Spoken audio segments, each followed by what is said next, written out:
bisa menyesatkan kita. Ini sebenarnya rada-rada masih harus ngajinya harus banyak gitu ya, tapi bisa. Jadi Allah itu akan membuka jalan kepada yang Dia kehendaki dan menutup jalan kepada yang Ia kehendaki juga. Tapi ya, di sini ada juga peran setan. Waduh, gimana nih maksudnya peran setan? Ya teman-teman, kalau misalkan nge-lag mohon maaf ya, karena ini di sini ada trouble di wifi. Di sini gue live di TikTok juga by the way teman-teman. Oke. Next gitu ya. Apa sih andilnya setan dalam menyesatkan manusia? Banyak. Jadi ketika setan waktu itu masih di surga gitu ya, kan diusir ceritanya sama Allah, didepak dari surga kan. Terus mereka bikin kesepakatan nih, setan gitu ya, setan bikin kesepakatan sama Allah, nggak apa-apa deh dibuang dari surga gitu kan, asalkan satu syaratnya, saya dibolehin menyesatkan manusia. Terus sama Allah dibolehin, oke, go ahead gitu kan, ya udah silakan. Akhirnya dari situ gitu ya, terjadilah banyak orang yang sesat, banyak orang yang tersesat, disesatkan dan segala macam, karena pernah ada perjanjian antara setan dengan Allah bahwa setan diberikan kewenangan untuk menyesatkan manusia. Nah makanya ini penting banget kita punya pertahanan diri supaya kita nggak disesatin sama manusia, gak disesatin sama setan. Tapi bener juga, banyak banget orang yang disesatin sama orang gitu ya.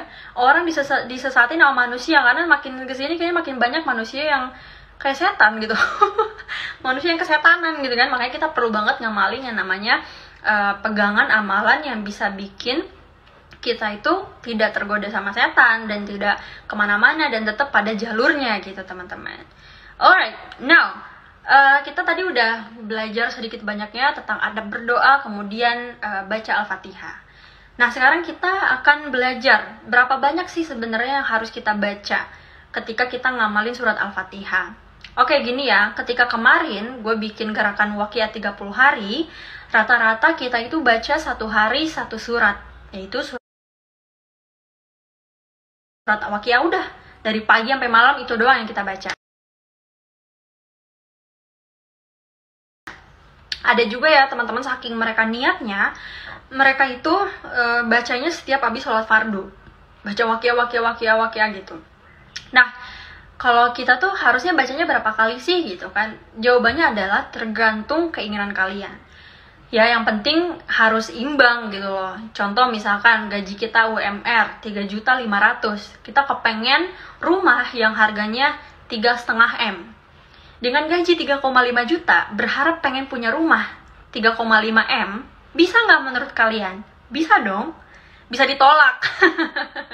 Bisa ditolak ya. Kita ngajuin kredit juga bakal ditolak mentah-mentah gitu kan. Dengan pendapatan kita yang nggak seberapa, tapi keinginan kita segabrek-gabrek gitu.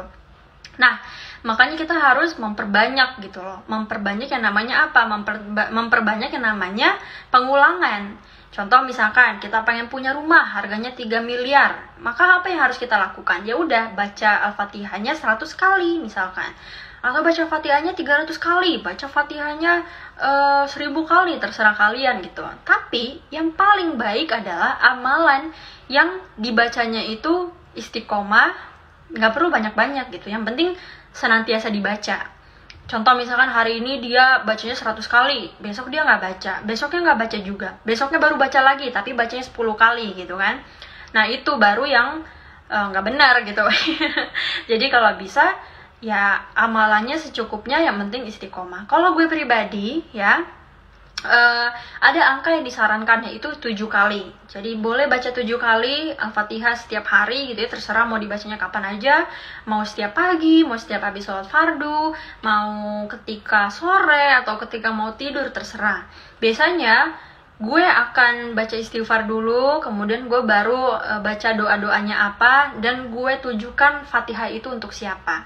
Jadi gue baca misalkan, ya Allah, Fatihah ini saya kirimkan untuk orang tua saya, untuk teman saya, untuk members yang gabung di Milenial Anti Bokeh, untuk MAB, untuk semua lini usaha saya, untuk orang-orang yang saya cintai, orang-orang yang saya sayangi, Al-Fatihah, baru kemudian dibungkus sama Al-Fatihah. Lah karena gue keinginannya ada banyak teman-teman, jadi gue baca Fatihah 40 kali sehari. 40 kali sehari. Wir, emangnya nggak gempor? Ya enggak lah, karena kan gue bacanya nggak sekali duduk. Jadi gue bagi-bagi tuh, setiap habis sholat fardu, baca 10, kemudian nanti ketemu lagi, baca 10, kemudian ketemu lagi, baca 10, sampai akhirnya terakumulasi jadi 40 kali. Begitu ya teman-teman. Semoga amalan ini bisa kalian amalin gitu ya, karena surat Fatihah adalah surat pembuka di dalam Al-Quran. Dia surat pertama yang ada di dalam Al-Quran secara urutan. Kalau secara wahyu, yang pertama itu adalah surat Iqra, Al-Alaq gitu ya. Tapi kalau secara urutan, yang pertama adalah surat Al-Fatihah. Ini menjadi Ummul Quran atau emaknya Quran atau ibunya Quran gitu. Ya, surat pembuka. Nah, maka kalau kita amalin surat pembuka ini, dia bisa jadi apa? Pembuka pintu rezeki gitu kan. Pembuka solusi, pembuka kemudian jalan kemudahan, pembuka misalkan kemudahan kita bisa sekolah di luar negeri gitu ya, pembuka harapan dan segala macam. Surat Al-Fatihah, surat pembuka. Sewajarnya harusnya ketika kita mengamalkan nih Fatihah ini, gue udah berjanji sama diri gue sendiri, gue mau ngamalin baca surat Fatihah 40 kali, dan gue akan terusin selama 30 hari ke depan baca, walaupun dalam keadaan haid gitu. Jadi teman-teman balik lagi gitu ya, kalau ada pertanyaan, kalau lagi haid gimana, kalau lagi haid gimana, banyak banget nanya kayak gitu, kayak gue udah sering banget bahas ya.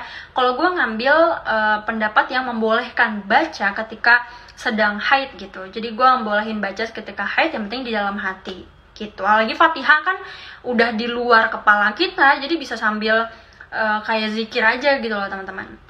Gitu ya, sudah sepantasnya ketika kita membaca surat pembuka ini, mudah-mudahan menjadi juga pembuka lembaran baru dari hidup kita, pembuka semangat baru, pembuka harapan baru, pembuka peluang baru, pembuka pintu-pintu baru, dan juga pembuka apalagi ya namanya, kesuksesan yang baru kali ya dalam hidup gitu. Pembuka jodoh barangkali buat teman-teman yang sekarang lagi gelap nyari jodoh di mana gitu kan.